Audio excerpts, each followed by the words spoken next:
Pacific Rim. Beautiful, isn't it? So sad they didn't make a second movie. After my last attempt of recreating a shot from the movie, by the way, thanks for all the support on that video, I kind of failed at the water simulation part in Blender.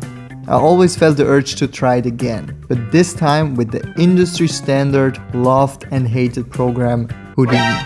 For those who don't know it, it's used in close to every movie with bigger VFX shots in it, but it is also one of the hardest 3D softwares to learn. Because all of you love to see me suffer, I set myself a challenge, creating my own Pacific Rim shot that has something to do with water. After brainstorming a few ideas, I landed on one that involves the robot Gipsy Danger to walk through a waterfall. At this point I thought to myself, how hard can this be? Just some water dropping onto a robot. Easy. But yeah, see it for yourself. It started fairly simple, by searching a Gipsy Danger 3D model online, preferably one that is already rigged. Luckily I came across one from Mayhem GTZ. The textures were quite simple, but I really liked the model and it already had a walking animation.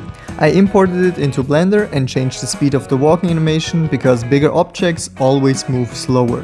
Now it is time to fire up Houdini and start with simulating some water. Before creating the real deal, I experimented with the help of YouTube, some courses and ChatGPT how a large water mass behaves. Usually if you simulate water with the basic settings, it always looks like it is one stream of water with no details like small droplets or mist. To break this pattern, we need to make some adjustment to the water source. The water source is a simple geometry, like a sphere. Different points get generated on the sphere, and those points will generate particles that fall down. All of these particles combined will later be the water itself. If the surface of the object always stays at the same place, each particle will fall the exact same way, which is really boring and not realistic. You can maybe use it for a faucet, but for a big waterfall it's not working.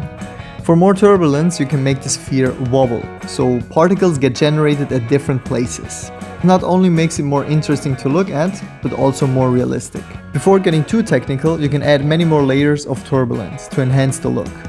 I even separated the edges of the water stream and made them break apart faster.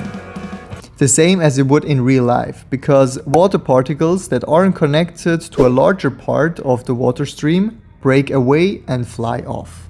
After having the basic water simulation ready, it was time to build the cliff. Back in Blender and with the help of Megascan assets, I created a cliff where the robot can walk through a gap in the stones. These assets I tried to bring into Houdini. This was way harder than it should be, and I also tried to match the right size to make it look natural.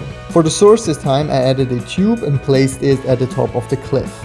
And copy and paste the settings from our test simulation earlier, and somehow the water went flying upwards. What the? Because I didn't know where the error was coming from, I started again from scratch. This time I also made some adjustments to the geometry. For a simulation with particles, it's best to convert the object into a VDB file. This means if there were separate pieces that have intersecting geometry, it will combine them and smooth it out. This helps the particle bounce off the surface easier and not get stuck or even glitch through the surface.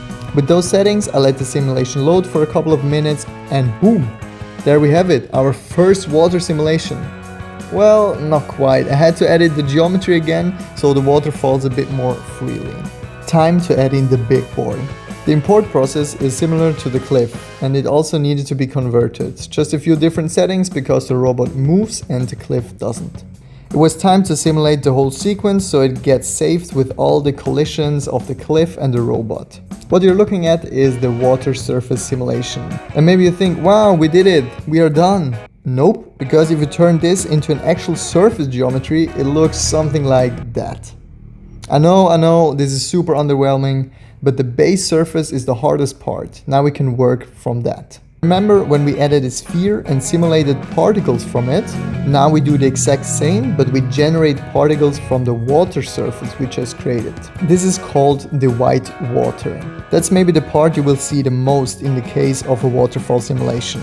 And if we look at a real waterfall, we can also see some super small water droplets flying off. This part is called mist and is simulated a bit differently. It doesn't behave like water, it's more like smoke.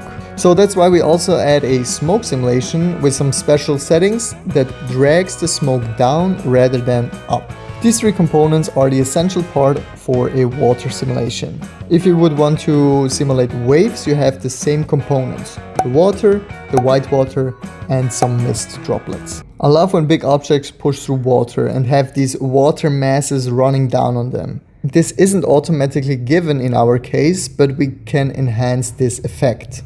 With writing some code, we can detect where the water surface hits the robot.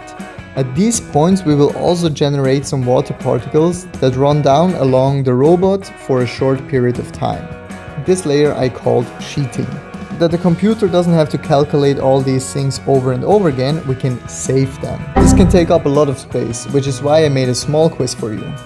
How large is my basic water source file?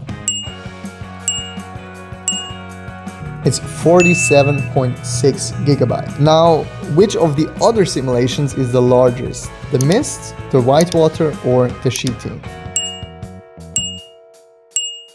It's the mist, and it is 182 gigabytes. I know this sounds like a lot, but in professional studios they have to simulate even longer sequences and with way more details than I do on my laptop, which can easily take up a few terabytes of storage. All my simulations combined take up 335 gigabytes. The next part is a bit simpler. I have to set up my final scene and add materials to my objects. As everything in Houdini, it's way more complicated than in other 3D softwares, or it just feels like that because I'm new to it. Anyways, after fiddling around for I don't know how long, I set up my camera and added some more cliffs on the side. With an HDRI and some light, it started to look like something. I also separated a part of the Gipsy Danger chest and added some emission. This part took me 1 hour because I talked with ChatGPT about it and tried to follow its steps. I have to be honest, it's super helpful and you can even upload screenshots and it tells you exactly what is wrong. So if you're learning a new software, try it out, it helped me a lot. Rendering things like that take ages. I think in total, because I created a scene from the side and from the front, I rendered over 20 hours. Which is, to be fair, not even that long. In After Effects, I made some small adjustments, color corrections, and added some sound design. Are you ready to see the final render?